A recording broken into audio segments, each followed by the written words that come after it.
we know that we've got to prepare our students for the world that's going to be out there for if it's college, career, beyond. And so AI is a part of that world. So we can't prevent that. At the same time, we want to make sure that students are using it responsibly and they're not just using it to steal their own learning away from them. Pretty much now, every app that you're starting to see right now, every website, they're baking AI into it right now. And it does great things. But again, we've got to use it responsibly. We got to figure out how to teach it responsibly so that we're able to help our students to access it and navigate through it in the real world. You're listening to the smartsocial.com podcast, your trusted source for real-world tactics that keep students safe and help them to shine online. I'm your host, Josh Oakes. Each week, I sit down with K-12 superintendents, district leaders, and community voices who are shaping digital safety. We discuss wins, struggles, and strategies used to guide students so they can be safe and successful online. Hi, my name is Neil Gupta, and I get to serve as the superintendent for Oakwood Schools, a beautiful suburb outside of Dayton, Ohio. It is 2 square miles is our whole city. We're about 2,000 students, so densely populated with neighborhoods and houses, and it's 5 schools. It is amazing, walkable community. That's amazing. Welcome, Superintendent. It's so great to have you here today. Hello to our amazing audience of parents and superintendents and everyone in between. We welcome you all, especially you awesome guardians and grandparents who are watching and listening today. We are here as a village to protect your kids, to keep them safe so they can be successful someday using the tools that we're going to talk about, not avoiding them for the rest of their life. We see digital tools like a vehicle. You want to be really careful and cautious before you hand the keys over or let your kids near them or in a car, but they're really important. So with safety, we can get to where we need to go. Welcome, Superintendent. I'm so excited that you're here. Let me give you a pop quiz. Every superintendent loves this, and they all seem to get ignited. Pop quiz, what type of teacher or educator did you start off in the beginning of your career? Oh, that's a great question. I always love to ask that after I get to know a group of students for a while. Then I always like to ask them and have them guess. I was a high school math teacher as how I started my career. I student taught middle school, loved being able to teach math. I loved that there are clear answers to things, in that role and in that job at that time. And so sometimes now as a superintendent, I wish I could go back and have something where I have clear answers, and because it sometimes doesn't work that way. Well, I just caught you. You said, I used to be. And I guess once you're a math teacher, you're always. That was a little slip. I love it. That's beautiful. That's great to have you here. Okay, so for all of our audience members, we're going to interview our amazing superintendent here today and get some insights from his experience. Now, after 230 plus, maybe it's 240 now, superintendent conversations in 45 plus states across the country, we've heard some consistent trends. And Superintendent, I love your insight. The challenges we're hearing that are happening on schools and campuses. And by the way, parents, these challenges are normal across the country. And you may be saying to other superintendents watching this, my community is different. Maybe, but every kid probably is begging for one of these devices, an iPhone or an Android, that I'm holding up for all of our listeners. And if they already have one, they're begging for Fortnite, Instagram, anything in the Meta platform or whatever it is. So understand that, yes, every community is unique. And like the superintendent said, his is walkable, which is amazing, but they still have the same threats from the outside in the kids' hands. So here's what we're hearing nationwide. Superintendent, we're hearing hidden direct messages or problems right now. We've got dangerous TikTok challenges. We've got group text messages nationwide. And this isn't brand new. These are all been around for 7-10 years. We've got students chatting with unknown people, which takes on a whole lot of new stuff that we study here at Smart Social to keep kids safe. We've got inappropriate content that could be posted off campus and becomes the problem of every principal and district leader on campus on Monday morning. And then we've got, this is the one that superintendents say, Josh, if you can fix this, none of the other problems will exist. And that's screen time, phone addiction. Superintendent, which ones of these are you seeing as some of the biggest problems? Or are there any that I've missed? Yeah, all of those are ones that we experience here in that 2.2 square miles. So we're not insulated from any of that. But I do want to add one that I don't see there, that I think that our district is a high performing district. And it doesn't matter if you're in a high performing district or not, you have a subgroup of students that I think have this other additional layer. And that is just the mental health piece of, and it goes back to screen time, phone addiction, but students are just, obviously in my own life too, right? Like, don't believe everything you see on Facebook. Don't believe everything you see on Instagram. I'm only posting the best photos, the best things, the best meal that I had, the beautiful vacations. And it looks like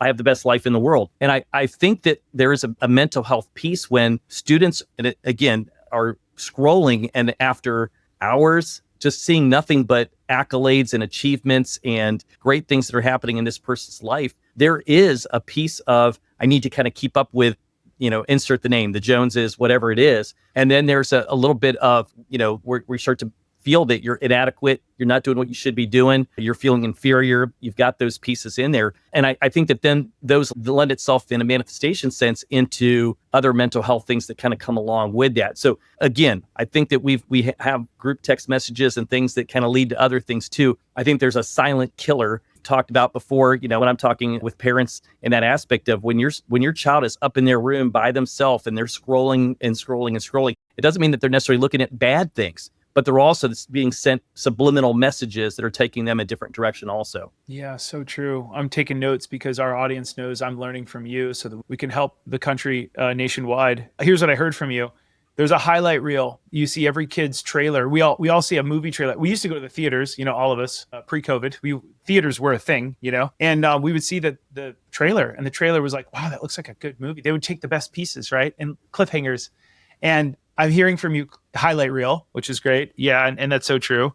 I also heard FOMO and comparison theory, and I think that's actually missing from here. I'm going to add probably 7 more, but comparison theory, don't you think? Absolutely. And I'm going to say to you, there's no age discrimination on that. I think we as adults would say that we're guilty of that, right? Like the lawn next door looks better, their vacation looks better, this looks better, that looks better.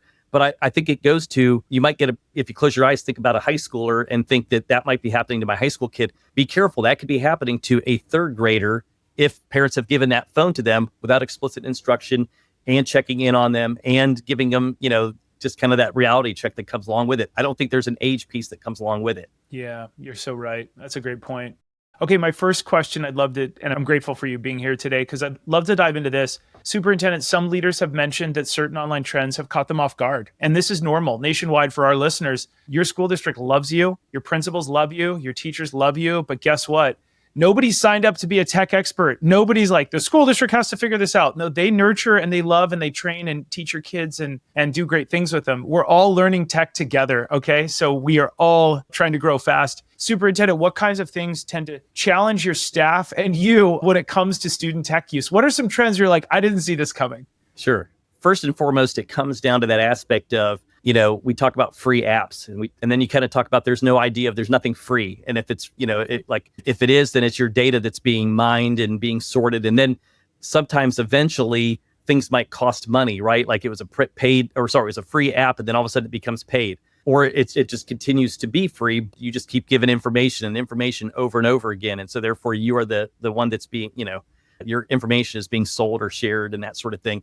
The idea right now as a superintendent is, and I'm going to talk about the state of Ohio, that I know the best, is being able to kind of make sure that we're careful over things with cybersecurity. And those are things that when I talked to a group of teachers just 2 years ago, they thought that I made up that word. They didn't understand. They thought that like cyber and security or cyber insurance was something that was made up. And this idea about, we think that happens to banks. We think that happens to hospitals or corporate kind of things. Like nobody's going to come after a school district. We're probably a very easy target when it comes to those things. And so I think if I now bring it down to the granular level of our teachers and things like that is so we've got to put protections in place as a district. We've got to put protections in place. I know that in our district, and I'm sure it's elsewhere, sometimes the person that's saying, no, we're not going to open up that website for access might be coming out of the superintendent's mouth, maybe coming out of our tech director's mouth. And so it's a cheap shot, I'd say, to kind of blame that person when really, to be honest with you, these are things that we're just trying to protect our student or even staff information systems that come along with that. And things are happening so rapidly. I think, again, it feels good or looks good at the onset. Like, gosh, can't you just open this up because it's a beautiful app? It's saving lives. It's a neat demonstration of engagement for kids or maybe proven instructional benefits to it. We have to kind of slow that down because none of this stuff has necessarily been vetted on the long haul. We've got to take those precautions in place. This conversation is so relevant. This morning, we at Smart Social reach millions of people a year, Superintendent, and there was a new tech. We're always adding new technology. It helps us reach more people. And this morning, I had a talk with a company that's in New Zealand with their 2 other country people that were integrating it into our stack, our tech stack. And there's one thing, because I've been around the block quite a bit and I understand how to protect kids. This is my number one role in this world. And I saw there was one little tiny thing. They said, grant access to your CRM to this. And I read this stuff like crazy. And it said, It's fine if it has our contacts because our company has to call, reach out to our current partners. It's okay because I trust that those are adults. But it said, we have the right to use your emails. And I went, stop, everybody. We will not be doing this. You do not have the right to do that. They're like, oh, we won't look at them. I said, never. I am disappointed that you had that line item in there. You have to understand that my job is to protect people. So to all of our audience, what the superintendent is saying is so crucial. And I literally ended the call this morning. I said, I'm disappointed that you all would think as a calling VoIP company that you need access to our emails. Oh, but we won't look at them. Red flag number one, I'm disappointed and we're going to reevaluate our partnership. Parents, if your school district says no to something, they probably have researched it and said the downside vastly outweighs the upside. Right. And I said that for my company because all I do is protect kiddos online and help parents keep their whole family safe. And that's what's important is we're going to say no to this app because there's hidden features you may not know about that our director of technology or someone of that stature has said no to. Did I get that wrong, Superintendent? That's exactly it. That's exactly it. Yeah, absolutely. Okay, next, you got me all riled up. I'm on my, this is a good time. Okay, Superintendent, in conversations with your staff, what do you hear them say is the hardest to keep up with? Social media shifts, AI, student screen habits, or is there anything else that seems like it's the hardest to keep up with? Yeah, out of all of those, AI is the biggest. And I would have said that even if it wasn't an option right there. And it's interesting. I think that I've got family members that are in the medical area and out in the corporate world. And we were sitting at dinner one night and I just said, what's the biggest thing that kind of is driving kind of innovation and is also scary, right? There are two things, we call them tension points that come along with that. And it was interesting, regardless of vocation, AI kind of came up in there. And so I know that we talk about this idea, we know that we've got to prepare our students for the world that's going to be out there for if it's college, career, beyond. And so AI is a part of that world. So we can't prevent that. At the same time, we want to make sure that we're not, that students are using it responsibly and they're not just using it to steal their own learning away from them. But is there a way for there to be support to it? Absolutely. There's a way to do it. But the conversation right now, and it's early in its form, is how do we do that? I was just talking with a group of students last week and in a forum for feedback, and one student was particularly asking, how come you're not teaching us about AI? And so the conversation kept going and kept going and kept going. And after we were done, I turned to her and I said, I got to tell you that before we can teach it to you, we have to understand it ourselves. And just kind of I think dawned on her, there was a light bulb that kind of came on there, like, that's fair. That's a very fair and true statement. And I said, we'll get there. And I can't tell you it's going to happen right away or anything like that. But it is something that is part of pretty much now every app that you're starting to see right now, every website, they're baking AI into it right now. It's the latest craze and sort of thing. And it does great things.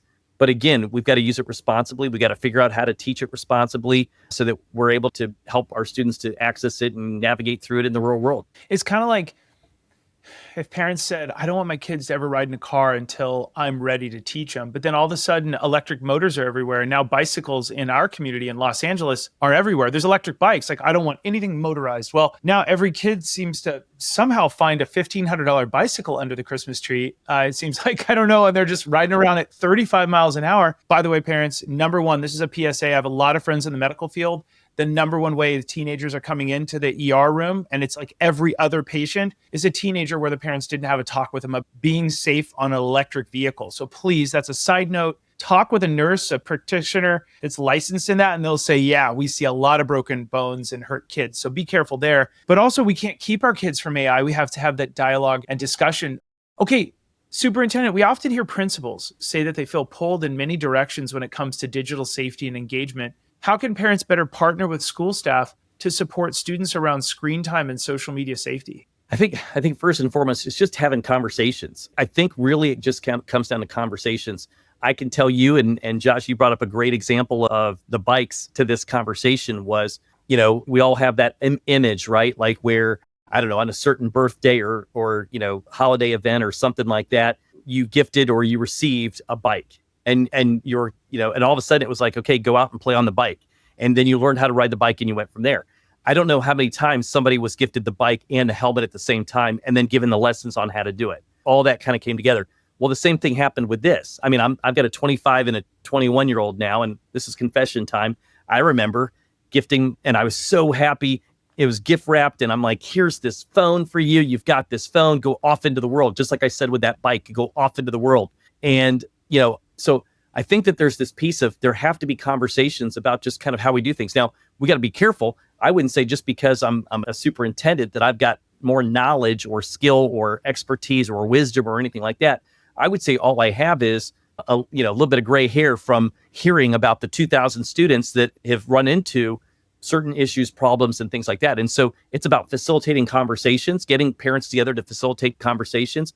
But then they've got to make choices themselves, right? I'm not going to tell a parent how to parent, but we could just kind of, talk about conditions, environments, and just, help be a thought partner on some of those things. Recently, I partnered, as superintendent, I partnered with the local library. We had 5 of our staff members from the school and 5 of the library staff host a book study, a book talk around a certain book about social media and phones and things like that at the library. And they were discussions. They were small group roundtable discussions. We weren't lecturing. It wasn't death by PowerPoint slides telling parents this is what to do. It was conversations that were facilitated. And of course, we spoke up and shared, here's things that we've seen kind of come along the line. And it gave parents to kind of, the ability to kind of think, reflect, talk, share tips, strategies, ideas, and things like that. And we talk about that. This is a community-wide conversation. It isn't something that just happens in schools and then kind of stops. When you specifically about the question about principals and how they feel in different directions, specifically, I'm going to say 9 times out of 10, the things that come from digital safety that spills into the school are things that happened on the weekend or after school hours. They didn't happen in the school day, but yet now we've got to respond to it in some certain way. We're being asked to respond to it. That's so difficult and so true. I want to move on into a big topic there. For all the parents watching right now, remember, Smart Social hosts free parent night events every single week nationwide. We reach millions of people a year. I used to be one of the top social media safety speakers nationwide on planes and trains and automobiles. We do it live from Los Angeles now from the convenience of your phone or app. Here's one of the questions we get. We give them away on the podcast. Josh, what advice would you give a student to help them recognize some of the red flags of a dangerous stranger? Well, let's hear from a real teenager about how she might help one of her friends recognize red flags.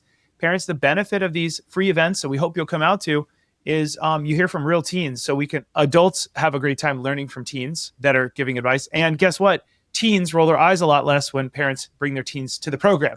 So here we go. If I had a friend talking online to a stranger, I think that I would feel a little bit uncomfortable with the whole situation. I would advise against it because so many indirect issues can come from that, and it could cause something to be worse than if they had just unadded them in the first place. Some red flags that I would have to advise them to cut it off with this person or to stop engaging would be if the person starts to get very involved in their personal life and they seem to be very intrigued in what's going on with them and wanting to know all little details about what they do and who they are, and just very personal details and things that you wouldn't normally share with a stranger in real life. If they're very persistent and constantly wanting to talk to my friend or constantly trying to be involved in their life or wanting to speak to them, I feel like that's kind of a red flag. Another thing would be if they ask them to ever meet them anywhere in person right from the start, if they feel a sense of being uncomfortable or their intuition is just saying it's wrong, or if my intuition is saying something feels wrong with this, then I think that's a major red flag.